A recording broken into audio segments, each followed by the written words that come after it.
Race. Inner life. God looks at the heart and not at the race.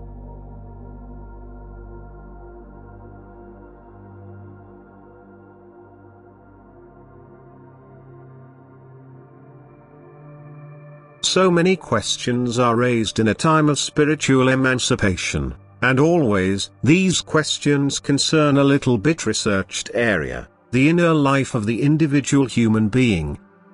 Because it is clear that the inner life of every human being is different, and we are now trying to find an explanation for this. People lack all knowledge. With a conviction that does not tolerate any contradiction, they go over to the task of shaping the inner. They assume that a certain race of people must have the same feeling, that the inner life is racial.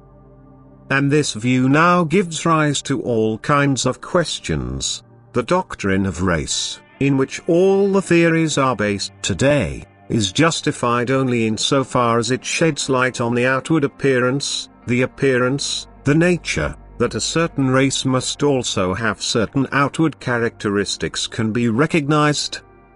But never does the race have any influence on the inner feeling of man, which alone is decisive in spiritual relations.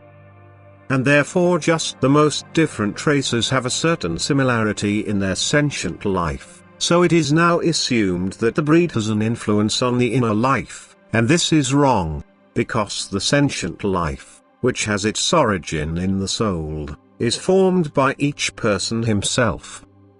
So in the same race is the same life of the Creator. The different sensory life would have to be put into it. Tribes should be of the same kind. Then every action would be justified and therefore also judged by the race of man. And consequently God would always have prescribed the organization of the inner life of the different men, and men could then not be different from what they were told through the belonging to a particular breed of God himself would be assigned. So a higher development would not be possible, and just as little could people become will be held accountable, but they are not allowed to stay on earth to make themselves equal outwardly through their race, but every man, no matter to which race he belongs, must cultivate his inner life and therefore contribute everything himself to develop himself spiritually higher.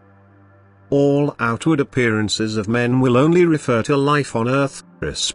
Will these racially united men be able to take care of all their peculiarities, no matter whether the inner attitude is for or against God?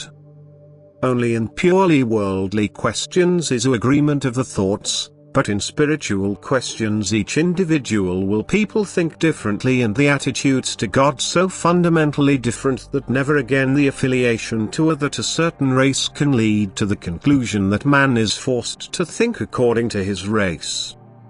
And this now puts right a mistaken view that has so far been too little examined. Wrong conclusions have been drawn, even if the outward appearance of men is apparently quite similar. The inner life goes completely isolated. In order to shape it according to divine will, man has to be spiritually occupied. He cannot put his peculiarities into context with his spiritual task. He has to wrestle just like the one of another race. He wants to bring his soul into the state that God is pleased with it and he takes it into his kingdom. Amen.